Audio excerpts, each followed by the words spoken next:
I knew something was wrong the moment I saw Patricia Henderson standing at my property line with a measuring tape, and that pinched expression she always wore when she was about to make someone's life miserable. It was a Tuesday morning in late April, and I just stepped out of my house in Asheville, North Carolina with my coffee, ready to enjoy the mountain view before heading to work. I'd lived at 428 Maple Ridge Drive for almost 11 years now, a quiet little corner lot in the Pine Valley Homeowners Association. The neighborhood was pleasant enough, tree-lined streets with well-maintained homes, the kind of place where people waved at each other during morning walks and complained about lawn care at backyard barbecues. But Patricia Henderson, our HOA president for the past 8 years, had a special talent for turning minor inconveniences into full-blown neighborhood crises. "Franklin," she called out, not even bothering with a greeting, "we need to discuss your fence." I'd installed the fence 10 years ago, shortly after moving in. It was a nice cedar privacy fence, 6 feet tall, running along the back and side of my property. I'd gotten all the proper permits, had it professionally installed, and hadn't thought about it since except for the occasional maintenance and staining. "What about it?" I asked, walking over with my coffee mug still in hand. Patricia was in her early 50s, always dressed like she was about to attend a country club luncheon even when she was just prowling the neighborhood looking for violations. Today, she wore pressed khaki pants and a crisp white blouse, her blonde hair pulled back so tightly it looked painful. She pointed at my fence with one manicured finger. "This fence is on HOA common property," she announced. "I've been reviewing our community plat maps, and it's clear that your fence extends at least 3 feet into the green space that belongs to the association." I nearly choked on my coffee. "That's impossible. I had it surveyed before installation. The fence is entirely on my property." "Well, your surveyor was obviously mistaken," Patricia said, crossing her arms. "I've measured it myself, and the fence is definitely encroaching on community land. You'll need to move it immediately, at your own expense, of course, and there will be a fine for the unauthorized use of HOA property." "Patricia, I have the original survey documents.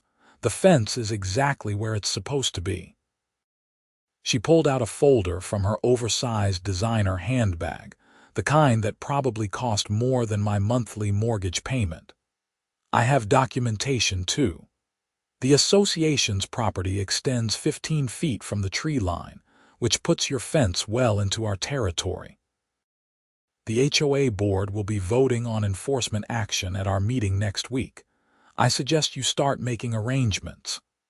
"I'm not moving anything until I see proof that there's actually a problem," I said, trying to keep my voice level.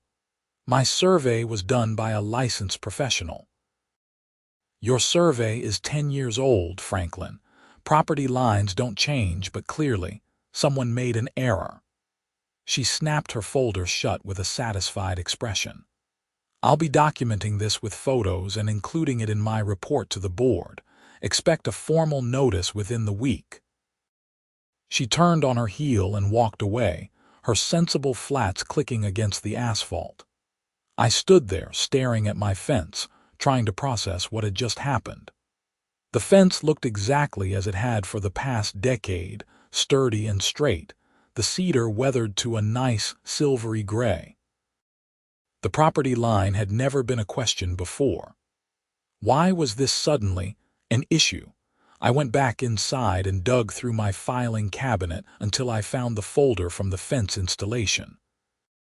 Inside was the survey document from Morrison Land Surveying, dated May 2015, showing clear property boundaries with the fence placement marked within my lot lines.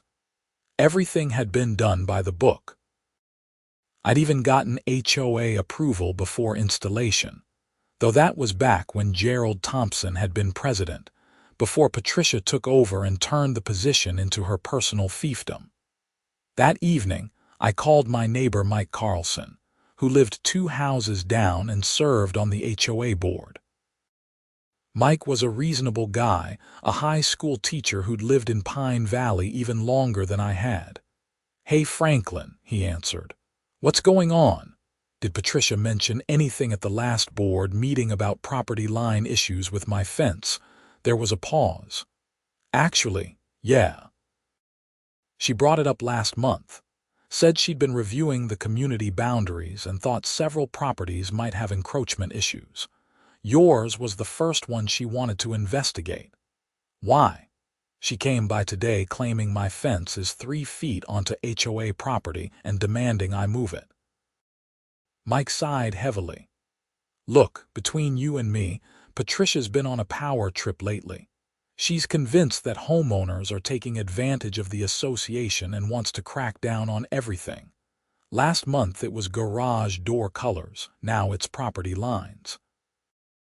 But if you have a survey showing the fence is legal, you should be fine. Just present it at the board meeting." "I plan to. But why is she so focused on my fence specifically? Honestly, I think she's still mad about the parking situation from last year." I remembered that particular drama. Patricia had wanted to implement assigned parking for our community pool area, which was ridiculous since we had plenty of spaces. I'd spoken against it at a board meeting, and several other homeowners had agreed with me. The motion failed, and Patricia had been icy toward me ever since. "So this is retaliation." "I'm not saying that officially," Mike said carefully, "but the timing is suspicious. Just come to the meeting next Tuesday with your documentation. The board isn't going to make you move a fence that was legally installed." I hung up feeling slightly better but still uneasy. Patricia Henderson wasn't someone who backed down easily, and she had a way of making life difficult for anyone who crossed her. The formal notice arrived on Friday via certified mail. It was 3 pages long, written in dense legal language that essentially said I had 30 days to remove the encroaching fence or face fines of $100 per day.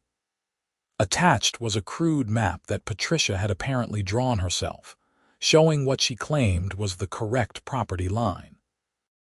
According to her map, my fence wasn't just 3 feet over but nearly 5 feet onto HOA land in some places. I immediately called Morrison Land Surveying.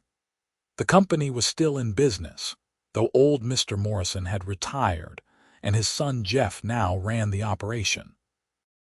"I remember your property," Jeff said when I explained the situation.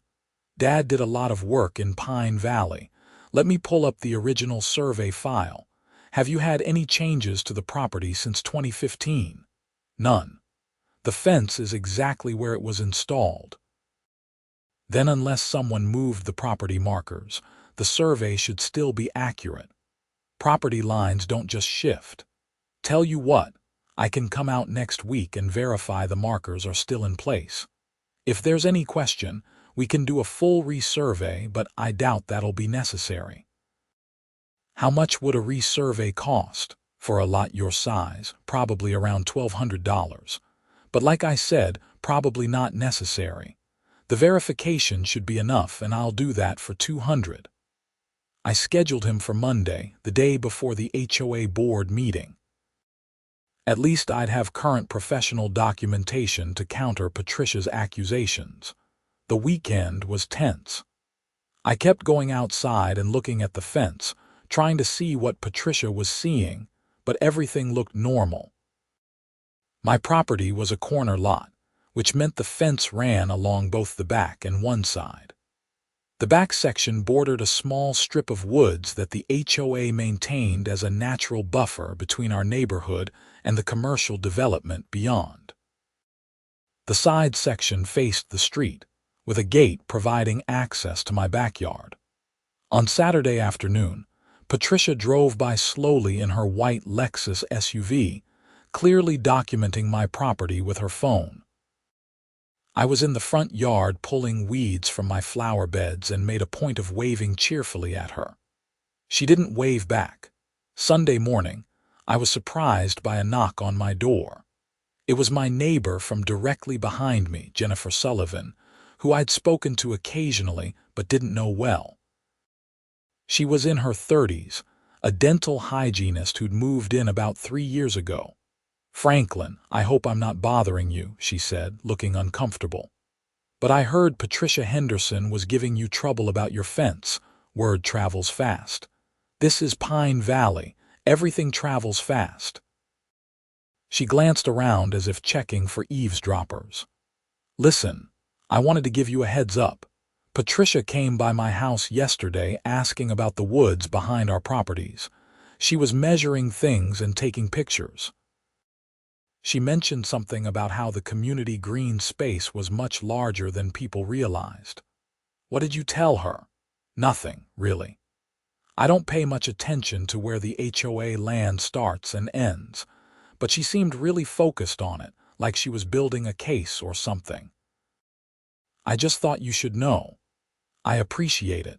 I'm getting the property re-verified tomorrow by a surveyor." Jennifer looked relieved. "Good, because honestly, Patricia creeps me out a little. She's got too much time on her hands and too much interest in everyone else's business." After she left, I started wondering what Patricia's real angle was. The HOA didn't have any practical use for an extra 3 or 5 feet of land behind my fence. It wasn't like they were planning to build something there. The woods were part of the community's appeal, left natural and untouched. This had to be about control, about Patricia asserting her authority and punishing me for opposing her before. Jeff Morrison arrived Monday morning at 9 o'clock sharp, driving a truck with surveying equipment in the back. He was in his early 40s, competent and businesslike, wearing work boots and a company polo shirt. "Let's start by locating your property pins," he said, pulling out a metal detector. "They should still be where Dad placed them in 2015. We walked to the back corner of my property, where the fence made a 90-degree angle. Jeff used the metal detector, sweeping it back and forth over the ground just outside the fence line. Within a minute, it beeped. "There we go," he said, pulling out a small shovel. He dug down a few inches and exposed a metal survey pin, marked with an orange cap. "This is yours, exactly where it should be." We checked the other corners. All the pins were in place, undisturbed. Jeff then used a GPS unit to verify the coordinates matched his father's original survey. "Franklin, your fence is completely on your property," he said, showing me the measurements on his tablet. "In fact, it's about 6 inches inside your property line, which is standard practice to avoid any disputes. Whoever told you it was encroaching is either mistaken or lying. Can you document this officially?" "Already doing it. I'll email you a verification report this afternoon with photos and measurements. This will hold up in court if it comes to that." "I hope it doesn't." Jeff packed up his equipment and paused before getting in his truck. "You know what's interesting? I've done 3 other verification surveys in this neighborhood in the past month. All of them were for homeowners who got similar notices from your HOA. All of them were clean, no encroachment issues. Patricia Henderson. That was the name on the notices I saw. Seems like she's on a crusade." After Jeff left, I felt vindicated but also more concerned. If Patricia was targeting multiple homeowners with false property line claims, this was bigger than just a personal grudge against me. This was harassment on a community-wide scale. The HOA board meeting that Tuesday evening was held in the Pine Valley Clubhouse, a modest building near the community pool that served as the social hub for neighborhood events. The board meetings were technically open to all homeowners, but usually only a handful of people attended unless there was a specific controversial issue. Tonight, the parking lot was nearly full. I arrived 15 minutes early with my folder of documentation, including the original 2015 survey and Jeff's new verification report. The meeting room was already packed with at least 40 people, far more than I'd ever seen at an HOA meeting. I recognized most of them as neighbors from my street and the surrounding area. Mike Carlson was setting up chairs to accommodate the crowd. He caught my eye and shook his head slightly, a gesture that seemed to say, "This is going to be a mess." Patricia sat at the head table with the other 4 board members. Mike, Treasurer Dorothy Chen, Secretary Robert Martinez, and at-large member Susan Blackwell. Patricia had papers spread in front of her and was organizing them with sharp, precise movements. She wore a navy blue blazer and had her reading glasses perched on her nose, every inch the self-important bureaucrat. At exactly 7 o'clock, Patricia banged a gavel that seemed ridiculously dramatic for a small neighborhood HOA meeting.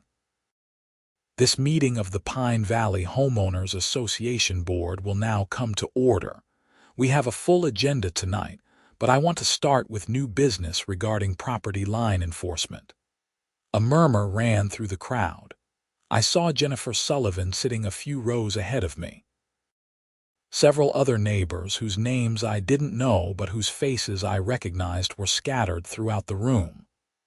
Over the past several weeks, Patricia continued, I have conducted a comprehensive review of our community property boundaries.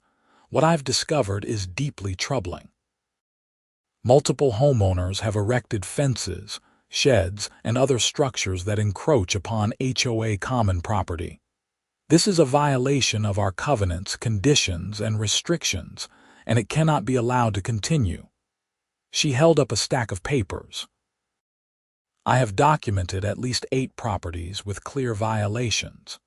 These homeowners will be given 30 days to remove the encroaching structures or face daily fines. The first case we'll discuss is 428 Maple Ridge Drive, the property of Franklin Davis. She projected a photo of my fence onto a screen at the front of the room.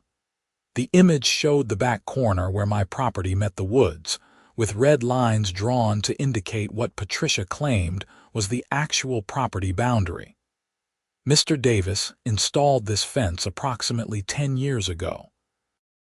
According to my measurements and analysis of the community plat map, the fence extends between 3 and 5 feet onto HOA property at multiple points. The total area of encroachment is approximately 200 square feet. Mr. Davis has been using association property without authorization for a decade, and the board needs to vote on enforcement action. I stood up. I'd like to respond to these allegations. Patricia looked annoyed. Homeowners will have an opportunity to speak during the comment period. This directly concerns my property. I should be allowed to present evidence. Mike spoke up. Patricia, let's let him speak. This is a serious accusation and Mr. Davis should have a chance to defend himself. Patricia's jaw tightened, but she nodded curtly. Very well. Mr. Davis, please come forward. I walked to the front, my folder in hand, very aware of everyone's eyes on me. Patricia claims my fence is encroaching on HOA property. This is completely false. I handed copies of the surveys to each board member. Here is the original survey from 2015, conducted by Morrison Land Surveying before the fence was installed. As you can see, the fence placement is clearly marked within my property boundaries. That survey is 10 years old, Patricia interjected. It may have been inaccurate, or the markers may have shifted, which is why I had the property verified again yesterday by the same surveying company. I handed out Jeff's report. All original survey pins are in place, undisturbed. The GPS coordinates confirm the boundaries. My fence is not only on my property, it's actually 6 inches inside the property line.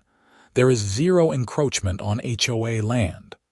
Dorothy Chen, the treasurer, studied the documents carefully. She was a sharp woman in her 60s who worked as an accountant. These look legitimate, Patricia. The surveyor is licensed and bonded. What documentation do you have to contradict this?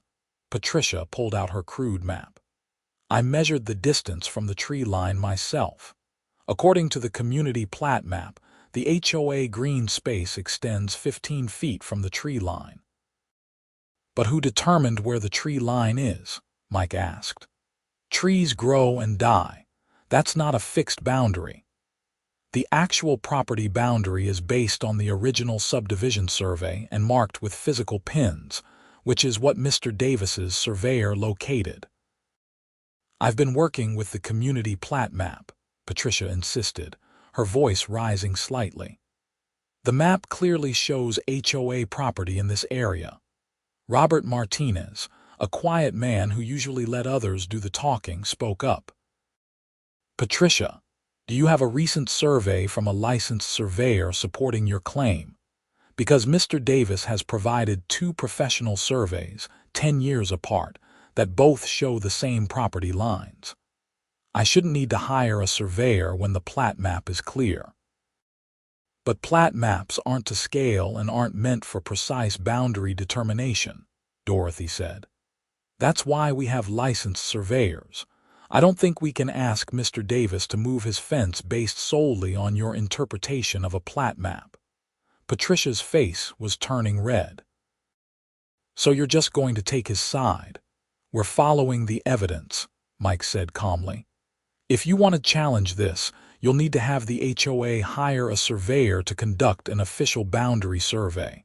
Until then, I don't see grounds for enforcement action. A woman in the audience stood up. I recognized her as Linda Ferguson from 2 streets over. I got one of these violation notices too.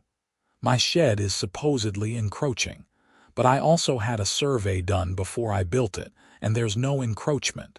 Is Patricia doing this to everyone? Several other people started talking at once. The meeting devolved into chaos, with multiple homeowners shouting that they'd received similar notices, all claiming encroachment onto HOA property. Patricia banged her gavel repeatedly. Order! We need order! Patricia, Mike said, and his voice had an edge to it now. How many of these notices have you sent out? 8, as I said. These are legitimate violations that have been ignored for too long. Have you personally verified the property lines with a surveyor for any of these properties? I don't need to. The plat map is sufficient. Dorothy shook her head. No, it's not. And if you've sent violation notices to 8 homeowners based solely on your own measurements and interpretation of a map, you've opened the association up to potential legal liability. These people might have grounds to sue for harassment. Harassment? Patricia looked genuinely shocked. I'm trying to protect association property.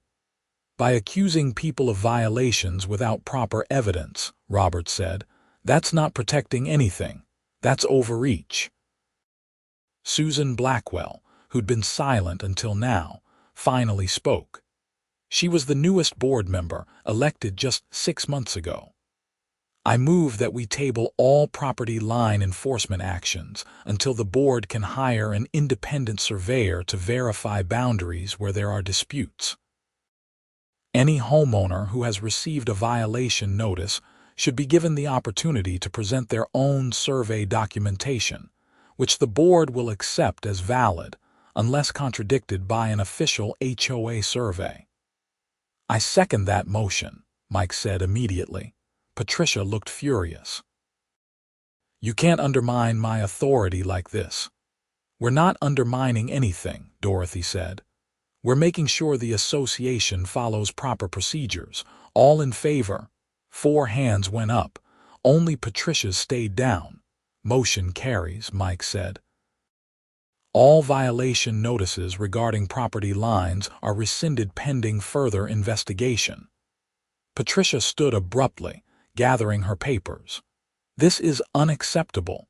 I've spent weeks documenting these violations, and you're just dismissing my work. We're asking you to provide proper evidence, Dorothy said. If you truly believe there are encroachments, then support it with professional surveys. Otherwise, We can't take action against homeowners who have their own documentation showing they're in compliance. The meeting continued for another hour, covering routine business like landscaping contracts and pool maintenance schedules, but the energy was different now. Patricia sat rigid in her chair, barely participating, while the other board members handled most of the discussions. Homeowners kept approaching me after the meeting to ask about my surveyor's contact information, many of them wanting to get their own properties verified to protect against future accusations. Jennifer Sullivan caught up with me in the parking lot. That was intense. "Thank you for standing up to her." "I just defended my property," I said, "but I'm worried about why she's doing this. It doesn't make sense." "I think it's about control," Jennifer said. "My sister lives in a neighborhood with an HOA president like Patricia. These people get a little power and become obsessed with enforcing rules, even made-up ones. They like being able to tell people what to do." Over the next few days, the neighborhood was buzzing. I learned that Patricia had indeed targeted 8 properties total, all with fences or sheds near the wooded areas behind homes.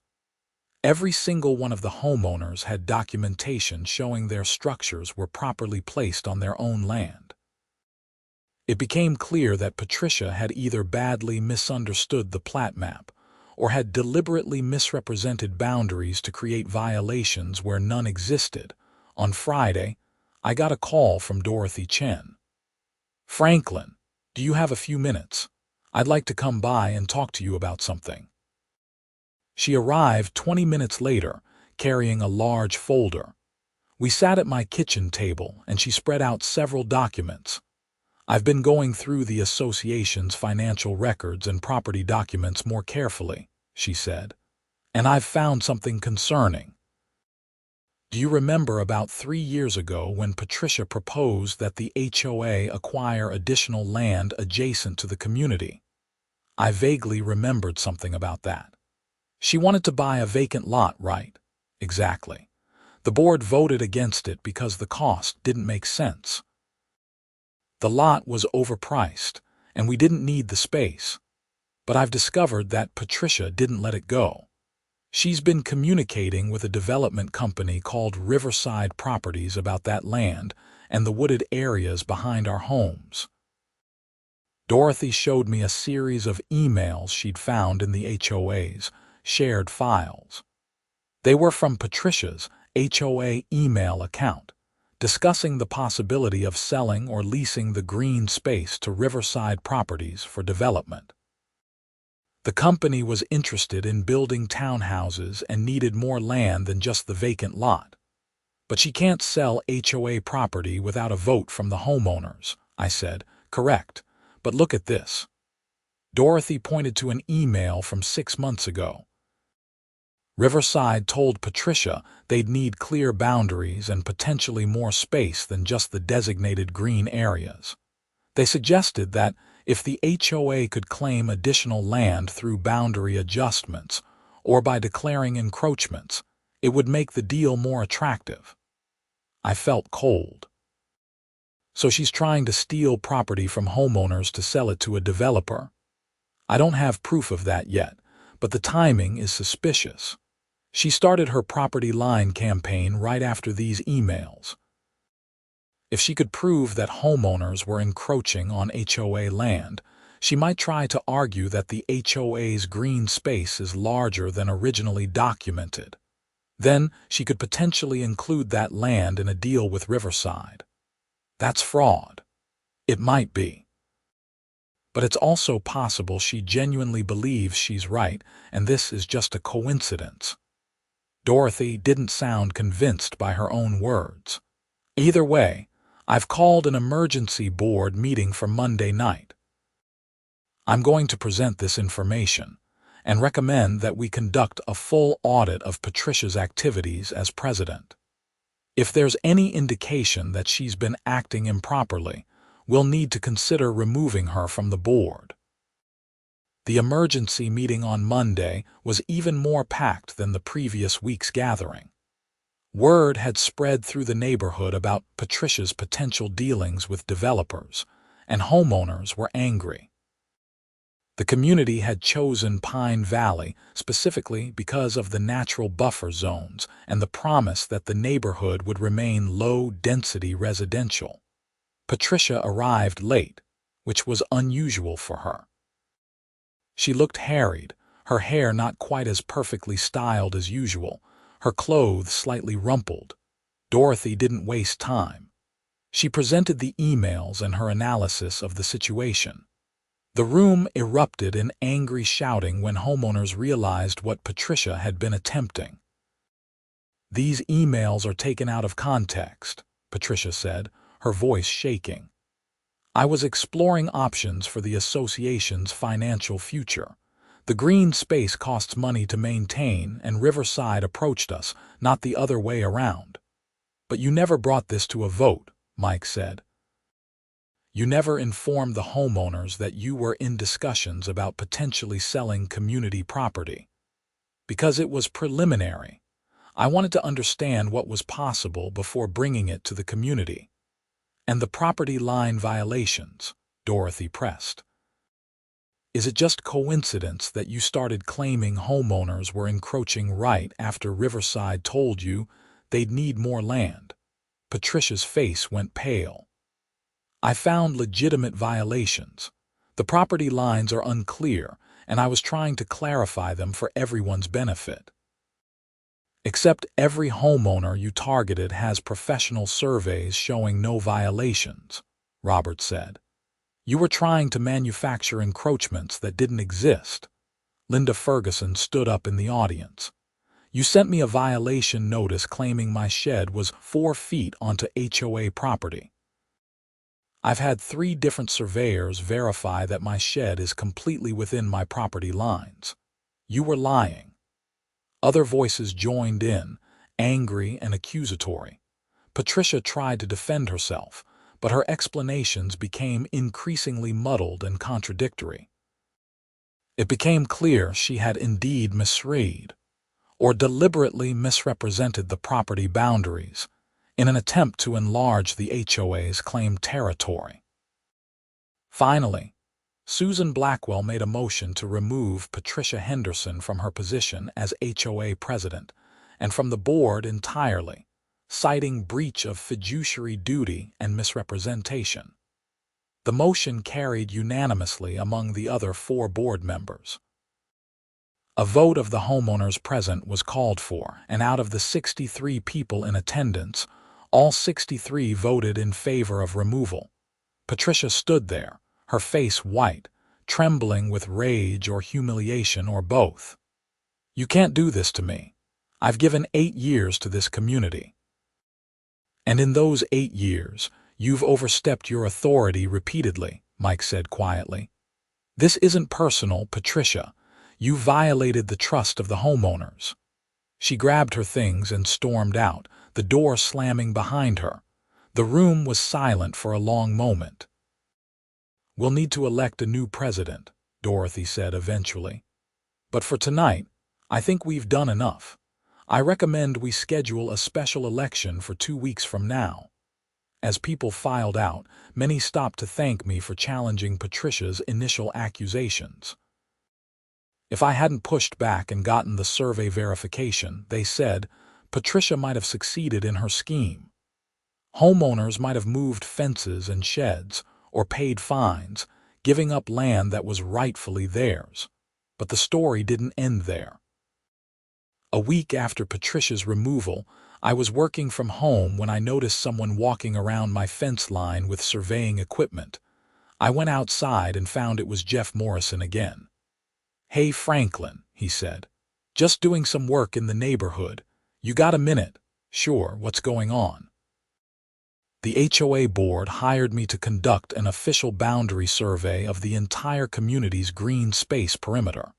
They want a definitive record of where HOA land ends and private property begins. It's actually a smart move after all this confusion." "How's it looking?" Jeff grinned. "Well, that's the interesting part. You know how Patricia claimed everyone was encroaching on HOA land? Yeah, it's actually the opposite. In several locations, the HOA's woods and maintained areas extend onto what's legally private property. Not by much, usually just a foot or two, but it's technically encroachment by the association onto homeowner land. I stared at him. You're kidding.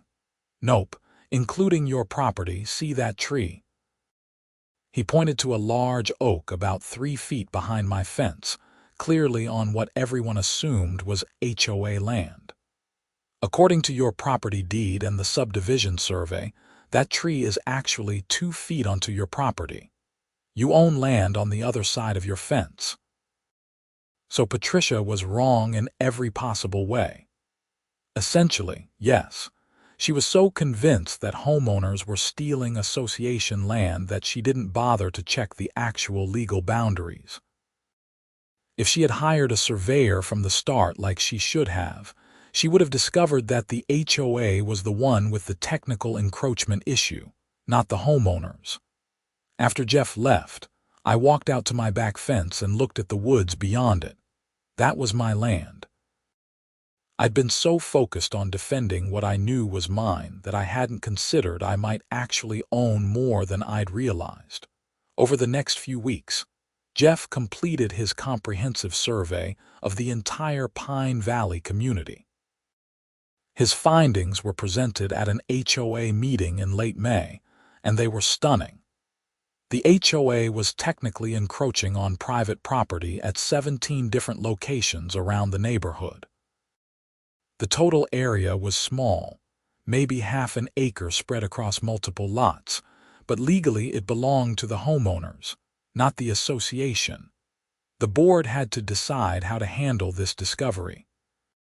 They could ask homeowners to grant easements allowing the HOA to continue maintaining the woods as they had been, or they could adjust the maintenance boundaries to reflect the actual property lines. Dorothy, serving as interim president until the election, proposed a simple solution: voluntary easements.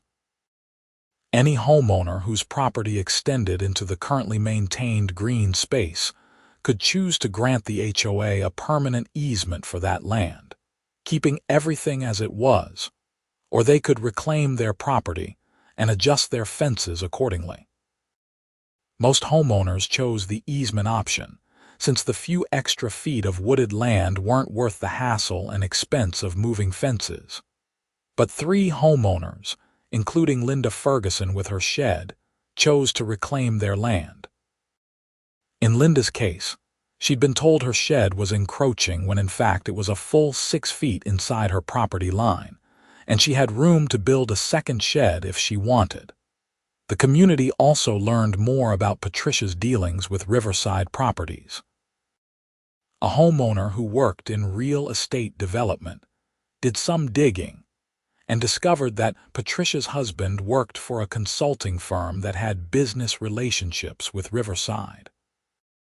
While there was no evidence of direct financial kickbacks, it appeared Patricia had been more motivated to help Riverside than to protect Pine Valley homeowners' interests. The connection wasn't illegal, but it was deeply unethical given her position. Patricia's house went up for sale in June. I saw her once more, directing movers as they loaded furniture into a truck.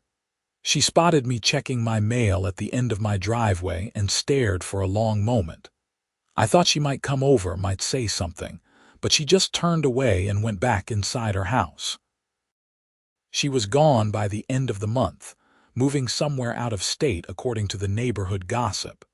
The special election for HOA president was held in early June. Mike Carlson was elected by a landslide.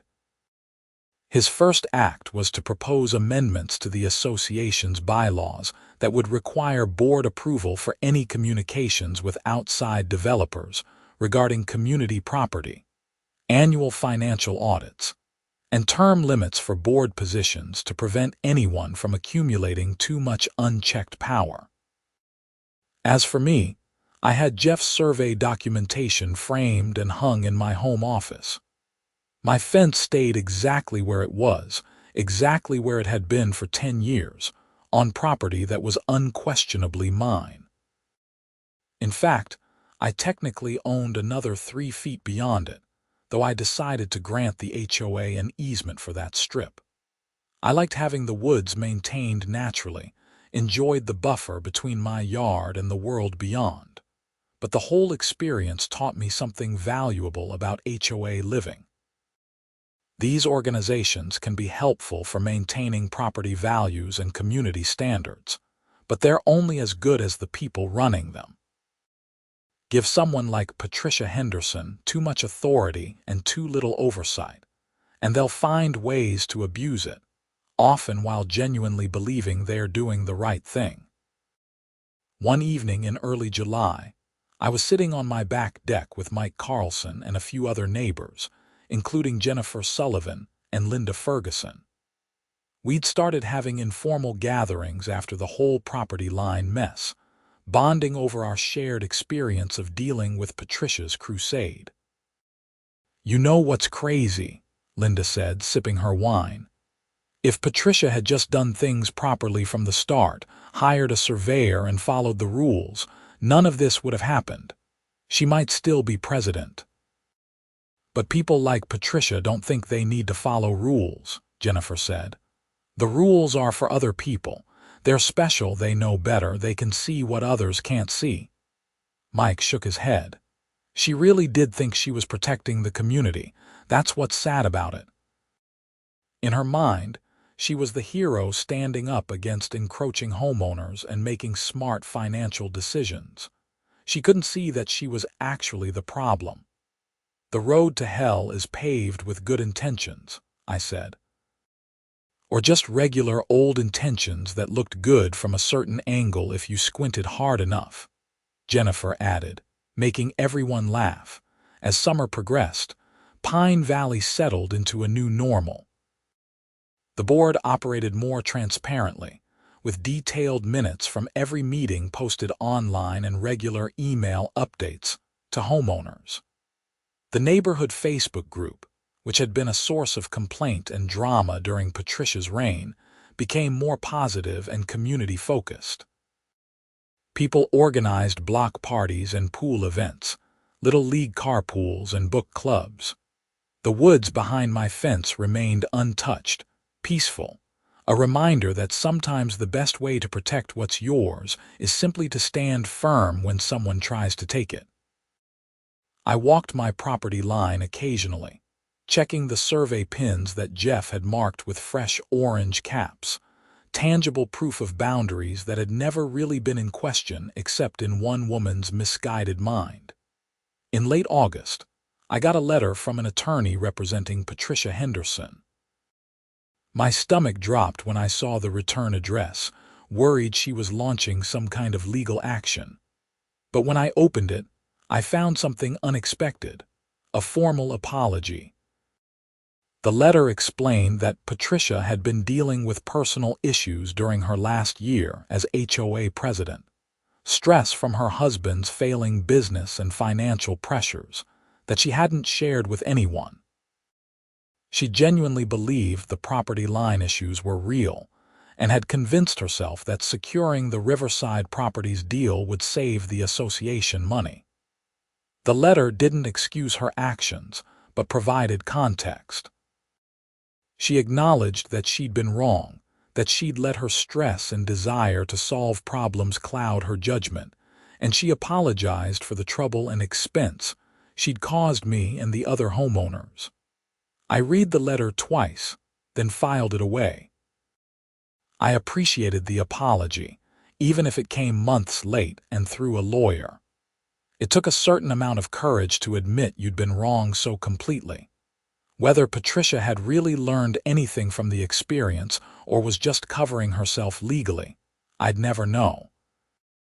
But I hoped, for her sake, that she'd found some peace wherever she'd landed. The new community survey became the official record for Pine Valley, incorporated into the HOA's governing documents, and filed with the county. Property boundaries were clear now, indisputable, marked with professional monuments and documented with GPS precision. No future HOA president would be able to pull what Patricia had attempted, not without immediately running into concrete evidence to the contrary. On a crisp morning in October, almost exactly 6 months after Patricia had first confronted me about my fence, I stood in my backyard with my coffee, looking at the fence line and the woods beyond. The leaves were turning brilliant shades of orange and red, and the morning sun filtered through the branches in golden shafts. Everything was exactly as it should be, exactly as it had been, exactly as it would remain. My phone buzzed with a text from Mike Carlson. Board meeting tonight at 7. Agenda is light, should be done in an hour. Pizza after. I texted back a thumbs up. This was what an HOA should be, I thought. Neighbors working together, handling necessary business efficiently, then sharing a meal and maybe a laugh about the craziness we'd been through. Not a power-hungry president terrorizing homeowners over imaginary violations. As I headed inside to start my workday, I paused to look back at the fence one more time. Good fences make good neighbors, the saying goes, but accurate surveys make better ones. And HOA presidents who actually verify their facts before making accusations make the best neighbors of all, though apparently, that last category was rarer than it should be. The fence stood straight and true, cedar boards weathered but solid, marking the boundary of what was mine and had always been mine. Patricia Henderson had challenged that boundary, had tried to redraw it to suit her own purposes, but in the end, reality had won out. Property lines don't lie, survey pins don't move, and legal documents don't care about anyone's convenient interpretations. I'd learned a lot from this experience. I'd learned to document everything, to trust professionals over self-appointed experts, to stand firm when you know you're right, and to verify rather than simply accept accusations. I'd also learned that homeowner associations are only as good as their members' willingness to hold leaders accountable, to ask questions, to demand transparency, and to push back against overreach. But most importantly, I'd learned something about my neighbors. When the chips were down, when Patricia was threatening everyone with fines and forced compliance, the community had come together. We'd supported each other, shared information about surveyors and legal rights, attended board meetings in unprecedented numbers, and ultimately taken back control from someone who'd lost sight of what leadership actually meant. That solidarity remained months later. Pine Valley felt more like a real community than it had during Patricia's presidency, when everyone had been walking on eggshells, worried about the next arbitrary rule or surprise violation notice. Now people actually talked to each other, helped each other, looked out for one another. The HOA had become what it was supposed to be, a tool for maintaining our shared spaces and interests, not a weapon for one person to wield against everyone else. As fall deepened into winter, I occasionally thought about Patricia Henderson and wondered how she was doing. I hoped she'd found a place without an HOA, or at least without the temptation to run one. Some people aren't meant for positions of power, not because they're bad people, but because they can't handle the responsibility without letting it distort their judgment. The surveyor's report remained framed on my office wall, a reminder of the whole saga. Visitors sometimes asked about it, and I'd tell the story of the HOA Karren who challenged my fence line and inadvertently proved she'd been wrong about everything.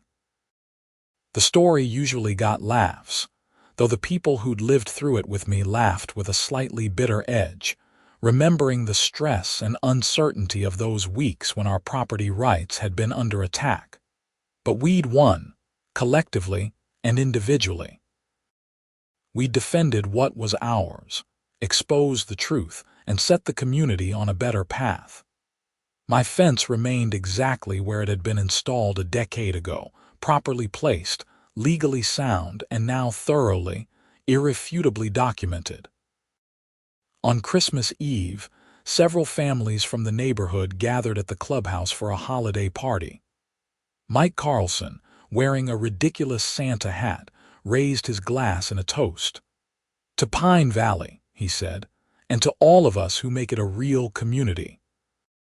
May our property lines always be clear, our surveys always be accurate, and our HOA president never again be completely out of their mind." Everyone laughed and cheered. Jennifer Sullivan added, "And may we never forget the importance of actual facts over convenient fictions." I looked around at my neighbors, people I knew better now than I had a year ago, people I'd stood with against someone who tried to take what wasn't hers to take. These were good people, the kind of neighbors anyone would want, in a community worth protecting. "To clear boundaries," I said, raising my own glass, "and to knowing exactly where we stand." We drank to that, the words carrying more meaning than they might have in a different neighborhood, among different people, without the shared history of challenging authority and discovering truth. But here, in Pine Valley, among homeowners who'd learned the hard way that property rights and community trust are worth defending, the toast resonated deeply. The fence was still there, solid and true, marking what was mine. The survey pins were still buried at the corners, GPS verified and legally sound, defining boundaries that had never actually been in question. And the homeowners of Pine Valley, having learned our lessons about oversight and accountability, would never again let someone like Patricia Henderson go unchallenged when they tried to rewrite reality to suit their own agenda. That was the real victory, I realized. Not just proving I was right about my fence, but helping my community find its voice and its spine. We'd learned to question authority, to demand evidence, to stand together when necessary. Those were lessons worth far more than the $1,200 a survey would have cost, worth more than the fines Patricia had tried to impose, worth more than all the stress and anger and uncertainty of those difficult weeks. As I drove home from the party that night, passing houses decorated with Christmas lights and inflatable Santas, I felt genuinely grateful for everything that had happened, even the difficult parts. The experience had transformed our neighborhood from a collection of strangers who happened to live near each other into a real community, bound by shared struggle and shared triumph. My fence was just a fence, after all, 6 feet of cedar boards marking a boundary.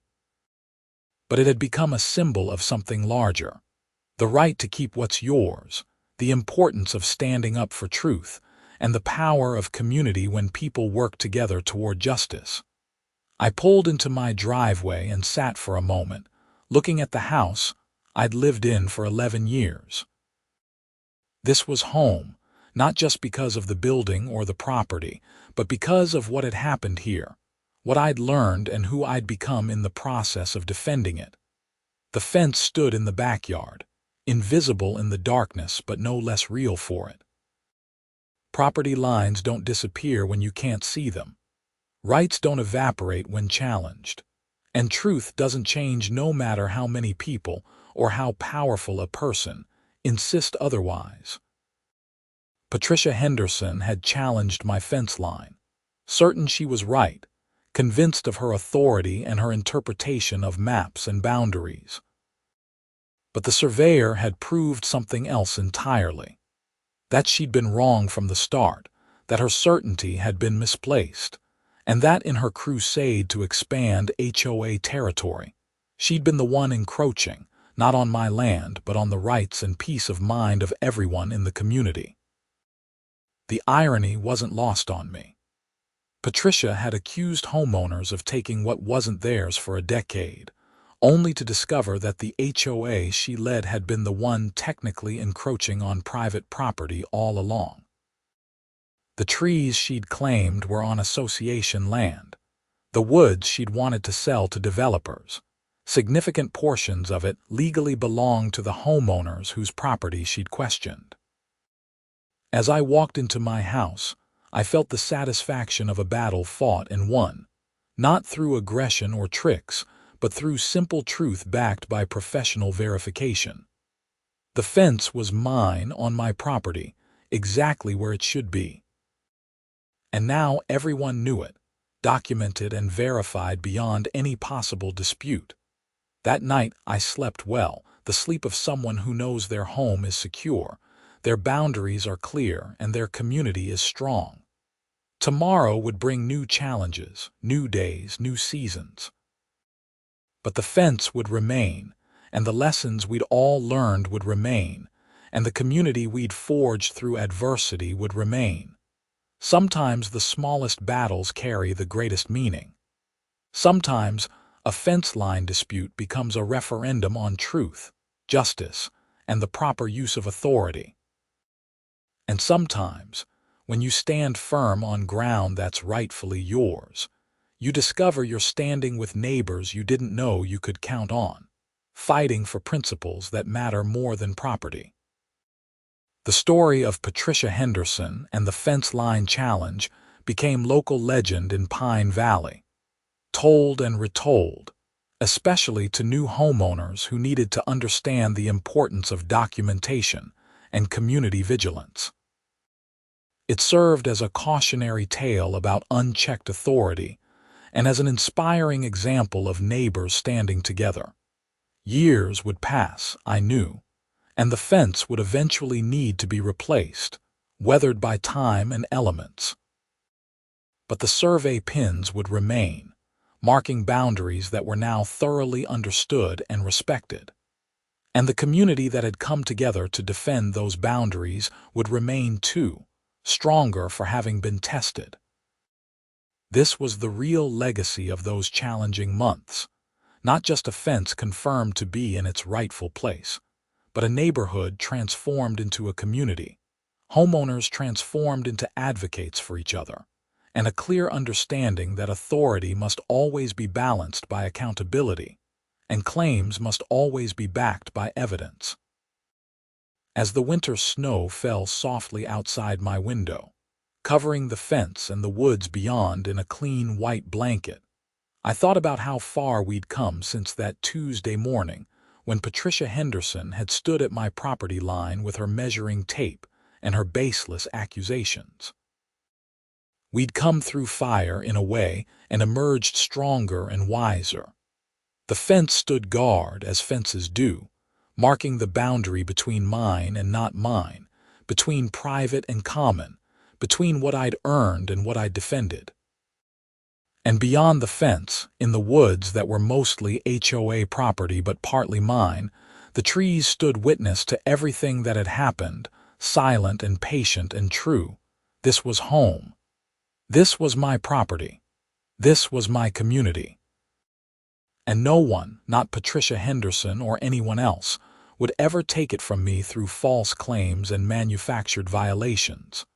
The surveyor had proved it, the community had confirmed it, and the truth had won.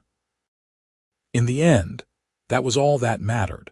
Standing on solid ground, literal and metaphorical, knowing exactly where you stand and being able to prove it when challenged. Everything else, all the drama and stress and conflict, had been just noise around that central, unshakable fact. My fence line was clear. My property was secure. My neighbors were allies. And my community, forged in the fire of challenging an overreaching HOA president, was stronger than ever. That was the story, the whole story, of how HOA Karren challenged my fence line, and the surveyor proved she'd been encroaching on me, on us, on the truth itself for a decade. And how, in the end, truth and community and clear boundaries had won the day.